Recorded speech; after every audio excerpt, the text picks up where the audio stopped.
Ohio everyone, j'espère que vous allez bien et je vous souhaite une très belle année 2023. Dans cette nouvelle vidéo, je vous propose 4 nouvelles histoires tout droit sorties de Reddit. Ce sont des histoires vraies et ces témoignages sont vraiment effrayants. En tout cas, j'espère que vous les apprécierez.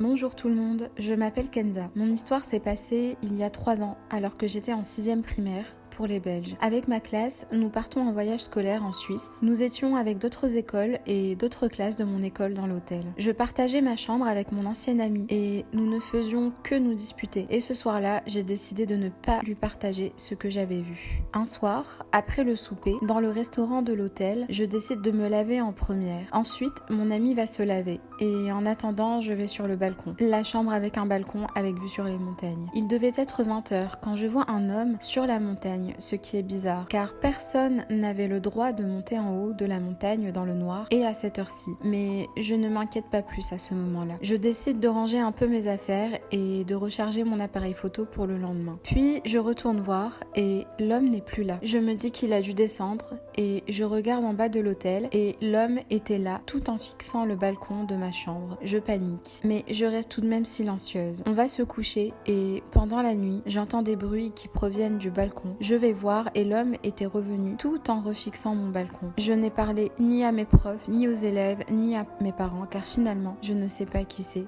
et je ne le saurai jamais.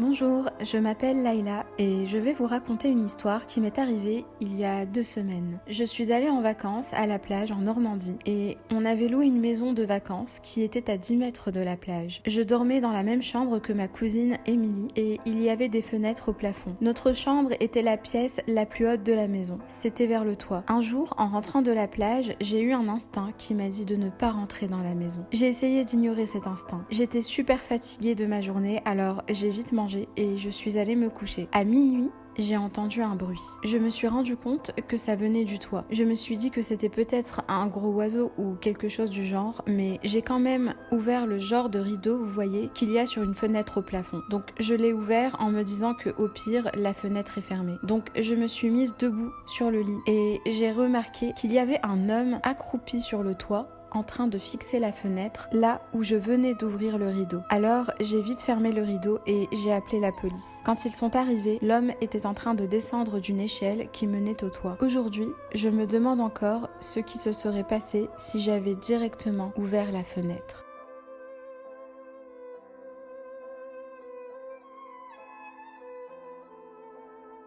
Salut, je m'appelle Evelyne et j'ai 16 ans. Et au moment des faits, j'avais seulement 15 ans. J'ai 15 ans et je veux vivre mon indépendance. Je donne donc mon CV à un dépanneur. Je suis québécoise et ici c'est légal de travailler à cet âge-là. Et je ne sais pas si pour vous, dépanneur a la même signification. Bref, on est l'été et je fais un shift de soir de 15h à 23h. 1h30 après mon début de service, un homme qui est itinérant, que j'ai vu quelques fois dans ma ville, dans la trentaine, rentre dans le commerce. Il a la sueur dans le front, ça dégouline. Il crie, parle tout seul et crache au sol. Il voit que la porte de la salle de bain est ouverte. Il prend la poignée et claque super fort la porte. Je ne dis rien, par peur qu'il se fâche contre moi. Quelques minutes après, toujours à parler tout seul, il arrive vers moi avec 2 canettes d'alcool. Je lui dis donc que ça va faire 6,50 $ ou 5 €. Il me regarde de la tête aux pieds et me lance un billet de 5 $ et un autre de 2 $ sur le visage. Je commence à bouillir de l'intérieur. Ensuite, il commence à fixer un pot qui contient beaucoup d'argent à l'intérieur et ce pot ira à une association. Il allait le voler, mais je l'ai repris de ses mains. L'homme m'a regardé avec un regard noir et il m'a dit « Tu veux jouer à ça ? On va jouer. Chaque personne qui rentre ici, je lui tire dessus. Je suis choquée, je ne sais pas quoi faire. Et il commence à rire aux éclats, puis il sort. À l'extérieur, il harcèle des personnes âgées et leur parle d'Illuminati et qu'ils vont bientôt venir nous chercher. Dès qu'il sort, j'appelle la police et leur demande de venir puisqu'il m'a dit qu'il voulait tuer tout le monde. Je ne voulais pas prendre de risques, mais je n'ai jamais su s'il avait réellement une arme ou non. Quoi qu'il en soit, il n'était certainement pas dans un état normal.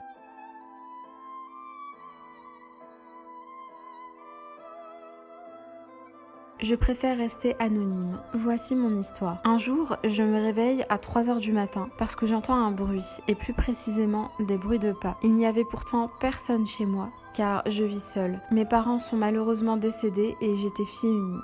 Donc, comme je disais, j'entends des bruits de pas, mais je ne m'attarde pas plus que ça et je finis par me rendormir. Le lendemain matin, je me réveille, je prends un bol de céréales dans la cuisine et je vais en cours. Sur le chemin de l'école, je ressens qu'une personne est en train de me suivre. Alors, j'ai eu l'idée de prendre mon téléphone pour faire genre de me prendre en photo. Et c'est là que j'aperçois qu'effectivement un homme est en train de me suivre et qu'il est armé d'un couteau. Au même moment, je commence à courir le plus vite possible et de toutes mes forces jusqu'à mon école. Je finissais les cours à 11h30 et comme par hasard, la personne est restée jusqu'à 11h30. Je finissais pile poil à cette heure-ci. De mon côté, j'attendais qu'il parte, mais il ne partait toujours pas. Alors, j'ai finalement décidé de me rendre à l'arrêt de bus car j'y apercevais ma voisine et je commence à lui crier « Maman !» Puis je la prends dans mes bras. Elle avait très bien compris. D'ailleurs, je ne vous l'ai pas dit, mais quand je m'apprêtais à aller dans ma cuisine le matin, je voyais l'ombre d'un pied. J'avais tellement peur, mais j'ai préféré faire comme si de rien n'était.